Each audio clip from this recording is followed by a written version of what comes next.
అన్నీ మాట్లాడి అన్ని అబద్ధాలు. నువ్వు వచ్చిన ప్రయాణం కూడా ఎలా ఉందని ముద్దులే, జెండా వేసి ట్రాక్టర్లా కొబ్బరి నుండి స్థలం మీద దువ్వడమా ఏంటి? నువ్వు పరామర్శకు వచ్చావా, పెళ్ళికి వచ్చావా? దేనికి వచ్చావు నువ్వు ఇక్కడ? ఒక వరద బాధితే పరామర్శ మంచిదే వచ్చావు. మొన్న ₹1 కోటి ఫండ్ ఇచ్చావు, అది లెక్క పెడుతున్నాం.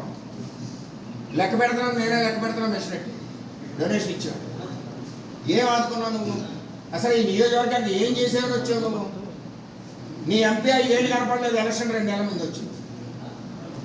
నీ ఎమ్మెల్యే మొత్తం ఉన్నాయని మొత్తం తాడి చెట్లు వద్దు తగ్గు తినేసాడు. ఏముంది ఇక్కడ? ఏం చేశారు మాకు? ఇది కరెక్ట్ కాదు. పనిచేసే వ్యక్తిని చంద్రబాబు నాయుడు ఇంకా సపోర్ట్ చేయి, నీ యొక్క ఇమేజ్ పెరుగు. అంతేగాని పనిచేసే వ్యక్తిని విమర్శిస్తే ఇంకా నష్టపోతావు. నువ్వు ఎక్కడ అయ్యావా 2 రోజులు ముఖ్యమంత్రి? నేనైనా చంద్రబాబు నాయుడు ఊరు వెళ్ళినప్పుడు ఏదైనా తాళం తీసుకుంటా నేను ఒక పూట కూర్చుని బయటికి వెళ్ళిపోయి. కానీ నీకు ముఖ్యమంత్రి ఎక్కియాలా, ప్రకాశం ముఖ్యమంత్రి ఎక్కించాయి, సురేష్ ముఖ్యమంత్రి ఎక్కించాయి, నందిని ముఖ్యమంత్రి ఎక్కించాయి. టెండర్లు వేసేసుకోవాలి, నేను రివర్స్ టెండర్లు వేసేసుకోవాలి. ఏమేస్తావు టెండర్లు వేయడానికి? నువ్వు ఎప్పుడే ఎక్కువ అయిపోయింది. నువ్వు ఇలాగే ఉంటావు. మేము ఇచ్చే సంక్షేమ పథకాలు చూస్తూ గోలెడుతుంటాం, మేము చేసి ఇరిగేషన్ ప్రాజెక్టులు చూస్తూ గోలెడుతుంటాం జగన్మోహన్ రెడ్డి, మేము చేసి పేదవాడి సహాయం చూస్తూ గోలెడుతుంటాం, మేము చేసి రాజధానిని చూస్తూ గోలెడుతుంటాం. చంద్రబాబు నాయుడు నిద్రపోవడం 24 గంటల 48 గంటల్లో చేసుకుని పనిచేస్తారు. మీ చేత ఈవేళ జగన్మోహన్ రెడ్డి వచ్చింది తూతూ మంత్రం తప్పితే అసలు ఎక్కడైతే ఫ్లడ్ ఉందో భయపడ్డాడు వెళ్ళడానికి, గొల్లప్రోలు వెళ్ళడానికి భయపడ్డాడు. అతను ఇచ్చిన జగనన్న కాలనీకి వెళ్ళకపోయాడు. అది ప్రజలు అర్థం చేసుకోవాలని నేను కోరుకుంటున్నా. ఇవి వాస్తవాలు. ఈ వాస్తవాలు కాదని ఎవడన్నా చర్చకొచ్చినా సరే దమ్ముంటే నేను రెడీ. వెళ్ళడం అయ్యింది. చాలా బాధాకరంగా ఉన్నారు. నిజంగా నువ్వు వెళ్ళుంటే ఈవేళ తాళేసి కట్టి పరిస్థితి జగనన్న కాలనీ కాదు, కాలనీలు అన్నీ కూడా చేపల చెరువులు అయ్యని చెప్పి విజయవాడ మ్యానిపేట్ పచ్చకావరాలకి ఎలా ఉంటుంది సార్ జగన్మోహన్ రెడ్డి గారికి? దాన్ని ఒక ప్రోగ్రామ్ చేశాడు జగన్మోహన్ రెడ్డి. ఎలాగంటే ఒక నెలలో ఎక్కియాలి ముఖ్యమంత్రి జగన్మోహన్ రెడ్డి. ఆ స్వామి ఆవిడ ఒక దీవి పెట్టుకున్నాడు కదా అమెరికాలో, అలా పెట్టేయాలని అక్కడ బోట్లు ప్లాన్ చేసి విజయవాడని కొడతారు. 1,00,000 మంది పోతారు. సమయానికి ప్రభుత్వం చంద్రబాబు 24 గంటలు నిద్రపోడు కదా. 5 కోట్ల మంది ఎలా ఉన్నారు, తిన్నారా, పడుకున్నారా, ఎలా ఉన్నారు, వరదలు వస్తున్నాయా, రాత్రి అంతా చూసుకోండి, పగలంతా కాసాడు కాబట్టి సరిపోయింది.